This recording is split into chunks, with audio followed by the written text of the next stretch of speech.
여러분 안녕하세요. 행정법 총론을 담당하게 될 박재현입니다. 여러분 만나서 반갑습니다. 이 시간은 여러분들이 행정법 총론을 공부하기 전에 갖게 되는 좀 걱정이라고 할까요? 아니면 궁금한 사항 이런 것들을 가지고 잠깐 말씀을 드리고 본 강의로 들어가도록 하겠습니다. 일단 이 과목을 맨 처음 공부하시는 분들이라고 한다면 가장 먼저 느끼는 것이 좀 부담감이죠. 그렇죠? 왜냐하면은 여러분들이 이 시험을 준비하기 위해서 공부해야 될 과목들이 5과목인데 그 5과목 중에서 직률을 막론하고 당연히 준비해야 될 국어라든지 또는 영어라든지 또는 한국사 이런 과목들은 여러분들이 기억을 더듬어 보시면 아주 오래전부터 초등학교 때부터 이미 해왔던 과목 아닙니까? 물론 이제 영어 과목은 그 후에 하는 경우도 있겠지만 그러니까 왠지 느낌이 국어라든지 한국사, 영어 이런 과목들은 오래 전부터 해왔기 때문에 왠지 좀 친근한 느낌이 있겠죠. 물론 점수 잘 나오지만 아무튼 그 공부를 할 때는 이 국어가 무슨 과목이야? 한국사가 무슨 과목이야? 라고 하는 궁금증은 없죠. 그런데 제가 담당하게 되는 이 행정법 총론 또 행정학 개론 이런 과목들은 낯설잖아요. 처음 만나는 과목이니까 왠지 좀 어색한 부분이 있지 않습니까? 여러분들이 태어나서 오랫동안 함께 살아온 가족하고 지내는 그 시간하고 중간에 나중에 새롭게 만나는 분들하고 만났을 때 그 느낌들 여기서 나오는 차이점 이런 정도로 보시면 되겠습니다. 그런데 여러분들이 생각하실 것은 여러분들이 준비하는 5과목 중에서 처음에는 이 행정법 총론이 다소 좀 용어가 낯설고 내용이 새로운 내용들이기 때문에 부담을 느낄 수 있겠지만 여러분들이 공부를 해가지고 시험을 보게 된 그러니까 그 시험이라는 것은 어느 정도 준비해가지고 합격의 가능성이 있는 경우를 말하는 겁니다. 그런 상황에서 여러분들이 이 행정법 총론 과목을 보게 되면 다른 과목에 비해서 점수가 훨씬 많이 나옵니다. 그러니까 여러분들이 여러분 주변에 공무원 시험을 먼저 준비했던 선배 수험생들에게 이렇게 한번 이런 사항들을 물어보면 아마 다 그럴 거예요. 처음에 행정법은 처음에는 좀 부담스럽지. 그러나 점수는 가장 잘 나와. 그건 만점도 가능해. 그런 얘기를 아마 할 겁니다. 그건 사실입니다. 그렇다면 지금 여러분들이 시작하는 이 시점에서 느끼는 그런 어떤 이 모르는 그러니까 우리가 어떤 공포를 느끼는 것은 불확실하고 모르니까 느끼는 거 아닙니까? 그렇죠? 그러니까 우리가 산길을 갈 때, 어두운 산길을 갈 때 옆에서 무엇이 나올지 모르니까 불안하잖아요. 그렇죠? 근데 백주태로에 시야가 다 확보된 이런 길을 갈 때는 그런 공포감은 안 느끼잖아요. 왜? 무엇이 저기에 차가 오고 있고 또 무슨 자전거가 오고 있고 다 보이니까. 그러니까 알면 공포감이 없는 건데 불안하지 않은 건데 모르니까 그런 것이죠. 그런데 이 불안한 마음은 여러분들이 시간이 지나면서 저절로 해소가 됩니다. 왜냐? 아주 쉽거든요. 그리고 이걸 어떻게 이제 공부를 할 수 있느냐? 물론 저는 이제 학교에 있는 사람인데요. 우리 학교에서 우리 학생들에게 이 행정법을 공부하기 위해서 먼저 수강을 하게 하는 선수 과목으로는 제가 근대 서양사 17, 18세기 무렵에 프랑스, 독일, 영국, 미국 이런 근대 서양사의 역사 공부를 꼭 하라고 권유합니다. 왜냐하면 이 법이라고 하는 제도라고 하는 것이 항상 어떤 역사적인 사건에 따라서 나온 역사적인 산물입니다. 그러니까 역사적인 배경을 아는 것이 굉장히 중요하겠죠. 그래서 신입생 때 1학년 때 그런 이제 교양 과목으로서 근대 서양사 공부를 하게 하고 그런 다음에 이건 법 과목이니까 법학의 기초를 아셔야 되겠죠. 그런 법학의 기초가 민법 총칙에 다 나옵니다. 그래서 민법 총칙 공부를 되게 이제 1학년 때 하게 하죠. 그런 다음에 이건 공법이니까 공법의 바탕은 헌법이에요. 그래서 헌법 공부를 2학년 때 한 2개 학기 정도 수강을 한 다음에 3학년을 올라와서 수강하는 과목이 바로 행정법입니다.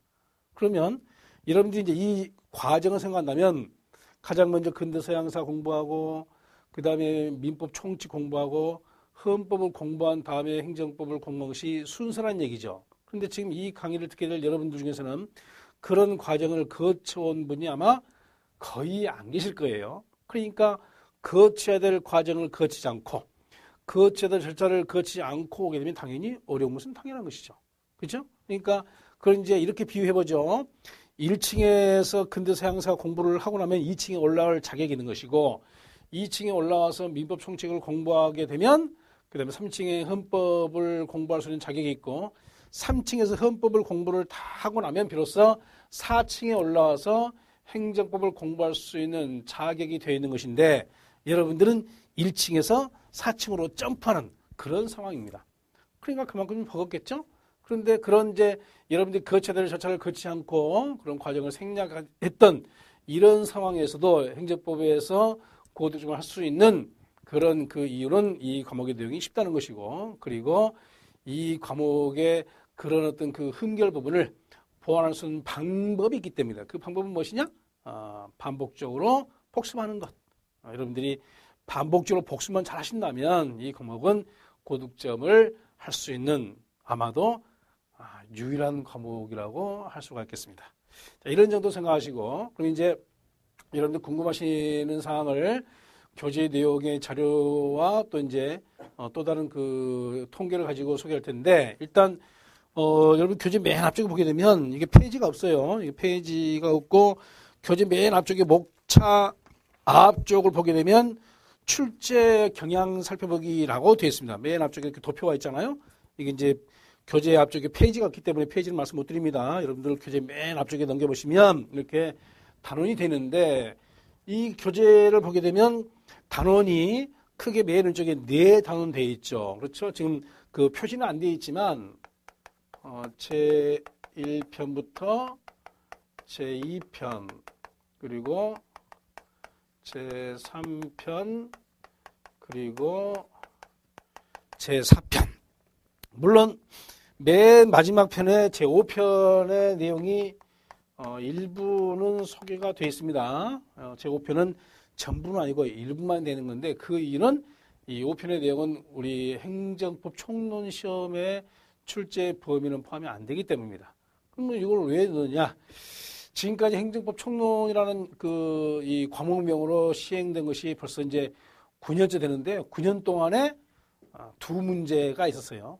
이게 지금까지 출제된 모든 행정법 시험을 대상으로 본다면 글쎄요 이게 0.01%나 될까? 아무튼 거의 출제가 안 되기 때문에 이제 별도로 계획은 구분한 것이고 그래서 이건 이제 별도로 보겠습니다. 단원 이름이 제1편은 행정법 통론 돼 있죠. 통론은 이건 행정법의 기초 이론으로 볼 수가 있습니다. 기초 이론. 그리고 제2편이 행정작용법이라고 되어 있죠. 앞으로 여러분들이 대단히 자주 듣게 될 용어들입니다. 그리고 세 번째가 행정상 의무이행 확보수단. 의무이행 확보수단 이렇게 되어 있는데 내용을 보게 되면 이 의무이행이라는 용어 대신에 이 용어 대신에 실효성 확보수단 이런 용어를 꽤 많이 사용합니다. 근데 내용으로 볼 때는 오히려 이 교재에서 사용하는 의무이행이라는 용어 대신에 실효성이라는 용어가 더 정확한 용어라고 볼 수 있어요. 그 이유는 나중에 말씀드리겠습니다. 그리고 제4편이 행정구제법 이렇게 되어 있죠. 행정구제법. 그리고 우리 출제 범위에 거의 포함되지 않는 제5편의 내용이 행정조직법 이렇게 되어 있는데요. 이 과목은 법과목이죠. 법과목인데 이 단원의 이름이 무슨 법 이렇게 되어 있는 것이 몇 개가 보입니까? 자, 이게 하나 있죠. 적용법. 또 있나요? 여기도 있네요. 구제법. 또 있습니까? 여기도 있죠. 그럼 이제 여러분들은 행정법 총론만 공부하고 강론은 공부 안 하잖아요. 그러니까 이른바 총론하고 강론을 다 포함한 것이 행정법인데 그 행정법의 구성 체계를 보게 되면 세 영역이 있는데 그 세 영역이 하나, 둘, 세 가지. 이 세 가지 영역 중에서 총론 시험은 그 중에 몇 가지? 2가지만 나온다. 그럼 아무래도 이게 법과목이기 때문에 이런 단원 중에서 이와 같은 용어로 이런 용어가 사용되는 단원이 훨씬 더 중요하겠죠. 그렇죠? 그러니까 문제를 보게 되면 당연히 제2편하고 제4편에 해당되는 문제가 더 많습니다. 당연히 그렇습니다. 근데 이걸 이제 비율로 본다면 지금 이 교재는 이 2편 제 행정작용법의 그 소단원 보게 되면 그 도표를 보십시오. 행정입법, 행정행위, 비권력적 행정작용, 행정계획. 그 뒤에 행정절차하고 정보공개 그리고 개인정보 보호가 지금 여기에 있잖아요. 그런데 지금 여기 지금 번호를 1, 2, 3, 4, 5, 6 이렇게 이제 굳이 한번 나눠보겠습니다. 지금 번호는 안 보이지만 여러분들이 임의적으로 번호를 붙여보세요. 이 중에 5번째 행정절차하고 6번째 정보공개와 개인정보 보호 이 2개 단원의 내용은 행정작용법으로 분류하기보다는 오히려 이쪽으로 분류하는 것이 더 맞습니다, 이게.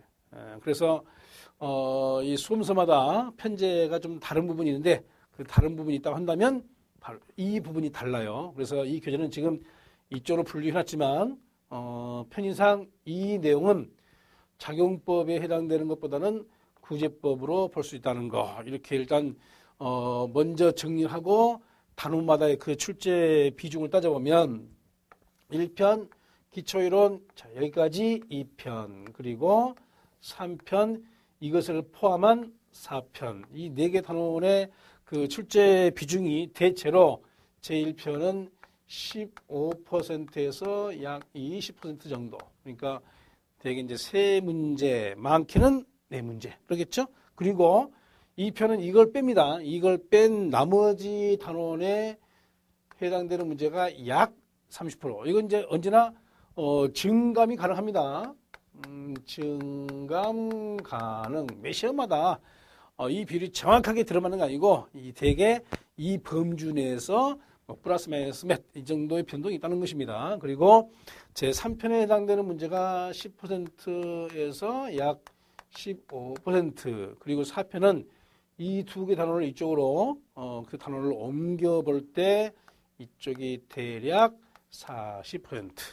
그러니까 이걸 이쪽으로 옮기건 옮기지 않건 이 2개 단원이 아주 중요함을 알 수 있겠죠? 그런데 이 2편과 3편과 4편 이런 내용들을 알기 위해서 여러분들이 가장 먼저 공부를 잘 해야 될 단원이 바로 제1편 무엇입니까? 기초가 되는 이론. 그러니까 여러분들이 맨 처음에 이제 1편을 공부하게 되면 이거 여러분들이 뭐 이렇게 쓰는 용어로 이렇게 바꿔 말하면 머리에 쥐날 수도 있죠. 왜냐하면 이건 이론이고 그 이론 내용은 어렵지 않습니까? 그런데 이것이 기초가 되어 있지 않으면 나머지 단원의 내용을 이해할 수 없습니다.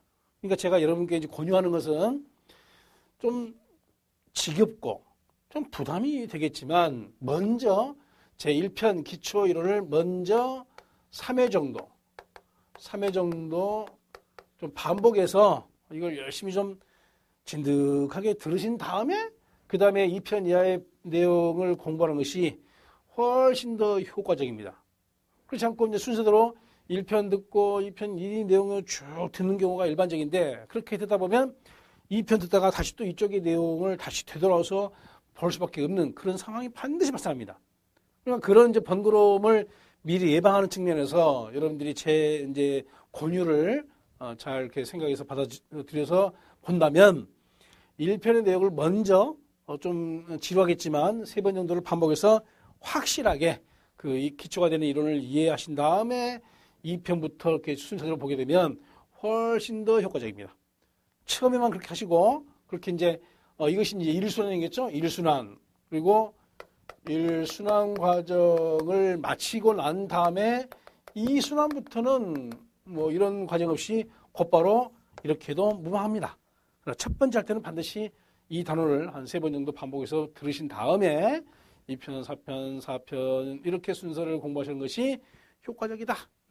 이건 제가 여러분께 효과적인 학습을 위한 어떤 제안이니까 여러분들이 잘 생각해서 실천을 해 보시기 바랍니다. 그 다음 2번째, 이건 이제 단원별로 출제 경향을 말씀드린 것이고요. 그리고 이제 분야별은 크게 우리 행정법은 5분야로 볼 수 있는데 첫 번째가 이론 분야, 그리고 2번째 법령 조문 분야, 그리고 관련 판례, 관련 판례. 그리고 이제 예전에는 출제가 안 됐는데 근래는 케이스 사례 문제, 사례형. 흔히 케이스라고 그러죠. 케이스형. 그리고 이 중에 어느 하나의 영역으로만 볼 수 없는 이론도 포함되어 있고 조문도 있고 판례도 있는 여러 가지 내용들이 복합적으로 되어 있는 혼합형이 있습니다. 이런 5가지 형태로 분류한다면 대체로입니다. 대체로 이론 분야에 해당되는 문제가 약 50%, 절반 정도. 조문에 해당되는 경우가 약 20%, 관련 판례 역시 약 20%. 물론 이런 이제 그 비율은 전부 다 시험마다 변화는 있습니다. 대체로 이러다 그런 얘기입니다. 그리고 사례형 5%, 혼합형 5%. 그러니까 20문제 기준으로 본다면 이론에 해당되는 문제가 10문제, 조문 4문제, 판례 4문제, 한 문장 문제 그렇게 되겠죠? 물론 이런 내용들은 전부 다 시험마다 매 시험마다 고정되어 있는 비율은 아니고 증감 역시 증감이 가능하다는 거 여러분들이 이해하시면서 이 내용을 참고하시기 바랍니다. 그러면 이제 여러분들이 가장 공부를 열심히 해야 될 부분이 결국 어디겠습니까? 이론 분야죠. 그렇죠? 이론 분야는 여러분들이 이 강의를 잘 듣는 거, 수강.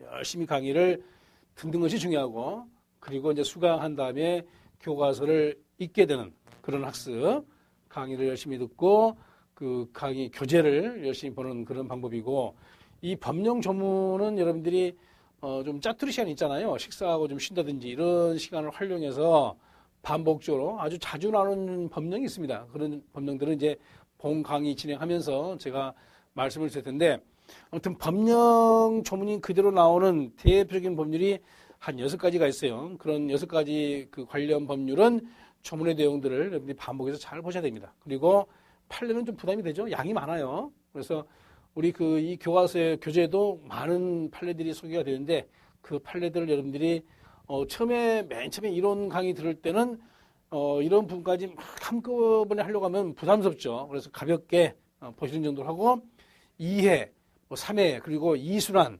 3순환 때 주로 이쪽을 하시면 되겠고 3순환 정도가 돼야지 이런 쪽의 문제를 이해해서 풀 수가 있을 겁니다. 그래서 이 4번과 5번은 이건 이제 이 종합적인 사항이니까 기본적으로는 이론 파트, 조문 파트, 판례 파트 이렇게 되겠죠? 자, 그래서 이 이론 파트는 이 본 강의를 통해서 잘 습득하시고 그리고 조문은 여러분들이 조문을 잘 반복해서 읽어보시고 판례는 교재에 소록되어 있는 판례를 잘 읽어보신 다음에 그 다음에 그 다음 단계에서 하게 될 것이 바로 이제 문제풀이죠. 문제를 풀어보셔야 되는데 이 문제풀이는 기본적으로 첫 번째 기출문제가 있어요. 기출문제는 학습에 대단히 중요한 방향을 제시해주고 기출문제의 지문이 또 나오고 심지어는 같은 문제가 다시 반복적으로 나온 경우도 가끔 있습니다. 그래서 행정법은 다른 과목보다 기출문제의 중요성이 굉장히 이게 비중이 높아요. 그리고 기출문제를 풀어본 다음에는 이제 동형 예상문제, 예상문제를 풀어보고 그리고 마지막으로 이제 동형 모의고사 이런 형태로 여러분들이 학습을 진행하는 것이 아주 효과적이라고 볼 수 있습니다. 그래서 맨 처음에는 일단 이론 강의를 반복적으로 기출문제를 풀기 전에 먼저 이론 강의를 최소한 2번 또는 3번 정도 반복하신 다음에 기출문제를 풀어보면 훨씬 더 빠른 시간에 정리가 될 수 있다는 거예요. 여러분들이 꼭 이런 이제 절차를 여러분들이 잘 이렇게 거쳐서 학습하는 것이 굉장히 중요합니다. 아시겠죠? 자, 그리고 이런 이론 강의가 마무리되게 되면 행정법은 고득점이 아주 용이한 그런 과목이라는 것을 다시 한번 제가 여러분께 확실하게 말씀드립니다. 이 과목은 여러분들이 뭐 국어나 영어 공부해 보셨겠지만 아시겠지만 그런 의학 과목들은 노력한 만큼 그 정도의 결과가는 안 나오죠. 그러니까 인풋의 양에 따른 정도의 아웃풋이 안 나오는 그런 과목 아닙니까? 그러나 그런 과목들은 이제 필요적으로 해야 되죠. 그렇죠? 근데 이 과목은 여러분들이 노력한 만큼, 투자한 만큼 정직한 결과가 나오는 그런 과목이에요. 그러니까 여러분들이 결국 이제 합격을 위해서 고득점을 해야 될 과목이 한 2과목 정도가 고득점 해야 되는데 그 고득점을 할 수 있는 가능성이 가장 높은 과목이 바로 행정법 총론이다 라는 것을 생각하시고 여러분들이 이 과목을 제가 말씀드린 대로 단계적으로 잘 하시기 바랍니다. 아시겠죠? 또 이제 디테일한 세부적인 이런 사항들은 본 강의 진행하면서 그때그때마다 또 필요한 말씀들을 제가 해드린 걸로 하고 일단 행정법 총론 과목이 대체로 어떠하고 단원별로 출제 경향이 어떠하고 또 분야별로 출제는 어떠한지 이런 정도의 내용으로 여러분께 인사드렸습니다. 여러분 본 강의 때 다시 만나기로 하겠습니다. 여러분 감사합니다.